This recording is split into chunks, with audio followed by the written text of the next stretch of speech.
Hi everyone, welcome to Hanshi creative corner. ఈరోజు నేను మీకు చూపించేది ఏంటి అంటే budget friendly wall makeover ideas. So చాలా చాలా అఫోర్డబుల్ కాస్ట్లోనే మనం వాల్ మేకోవర్ అనేది చేసుకోవచ్చు.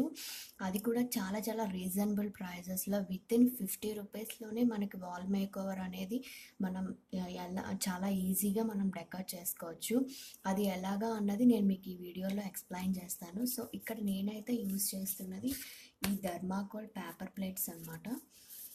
ఇవైతే మనకి చాలా చాలా అఫోర్డబుల్ కాస్ట్లోనే దొరుకుతాయి. సో వీటిని యూజ్ చేసి మనం వాల్ అనేది ఎలా మేకోవర్ చేసుకోవచ్చో నేను మీకు చూపిస్తాను. ఇది మనకి రెంటల్ ఫ్రెండ్లీ కూడా యూజ్ చేసుకోవచ్చు. ఇది చాలా బాగా యూజ్ అవుతుంది ఈ ఐడియా అనేది. సో మీకు ఈ డిఐవై కనుక నచ్చితే లైక్ చేయండి, షేర్ చేయండి, ఇంకా కామెంట్ సెక్షన్లో కామెంట్ చేయండి. ఇక్కడ నేనైతే యూజ్ చేస్తున్నాను ఈ థర్మాకోల్ పేపర్ ప్లేట్స్, ఇంకా గ్లూ, ఈ డబుల్ టేప్ గమ్, ఇంకా సమ్ యాక్రిలిక్ పెయింట్స్, ఇంకా కొన్ని బీడ్స్ అనేవి నేను తీసుకుంటున్నాను. సో ఇవన్నీ యూజ్ చేసి నేను ఎలా వీటిని డెకర్ చేసి వాల్ మేకోవర్ చేస్తానో ఇప్పుడు మనం చూద్దాం.